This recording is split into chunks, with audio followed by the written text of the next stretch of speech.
तो अस्सलाम वालेकुम दोस्तों, उधार देना या उधार पे काम करना या उधार लेके सामान लेके आना, अपने दुकान में अपने जिधर जनरल स्टोर बनाया हुआ है, जो भी बनाया हुआ है, रेडी बनाया हुआ है, उस पे माल डालना और बाद में उसके पैसे देना, और या तो किसी को आगे उधार देना तो आपको वो महीने बाद पैसे देता है।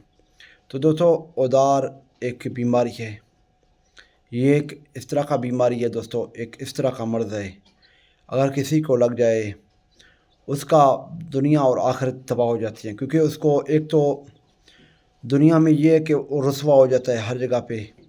बार बार उसको कॉलें आते हैं, बार बार आगे जो पार्टियां हैं वो तंग करती हैं, उसको बेचारे को कर्ज़ मांगती हैं, क्योंकि उसको भी कर्ज़ देना होता है। हर किसी का अपना पैसे भी नहीं है, हर किसी को जो है ना आगे भी काम करना होता है। तो बाकी दूसरे नंबर पे जो आखिरत का मैंने बोला है, तो ये आप देखें, अगर आगे बंदे को पैसे, अगर हम फ़र्ज़ करें मुझे किसी के पैसे देने हैं, तो आप लोगों में से किसी ने फ़ोन किया तो मैं आपको बोलूँगा कभी हाँ कल मैं भेज रहा हूँ, परसों भेज रहा हूँ, तरसों भेज रहा हूँ, या शाम को भेज रहा हूँ, या जो है ना आज छुट्टी है, हफ्ता इतवार है, फ़लाँ डेट ही रहे। तो दोस्तों, इस तरह के हज़ारों झूठ सामने आ जाते हैं। अगर झूठ बोलेंगे तो आखिर तो ख़राब है, अगर सच कहेंगे तो जो है ना वो आगे पार्टी नाराज़ होता है। तो देखें दोस्तों, किसी से ना ही कर्ज़ा लें और ना ही किसी के हाँ आप कर्ज़ा दें, और हर बात पे आप जो है ना दोस्तों हाँ करना भी छोड़ दें।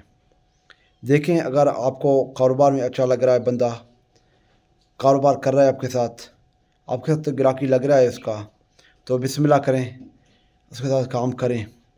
और अगर जिसके साथ आपको काम में दिलचस्पी नहीं आ रहा है, आप देख रहे हो कि बंदा आगे जो है ना ठग है, वो आपको झूठा समझ रहा है, या आप उसको झूठा समझ रहे हो, तो उनके साथ जो है ना काम ना करें, क्योंकि बाद में आपके जाके लेन देन ख़राब हो जाता है दोस्तों।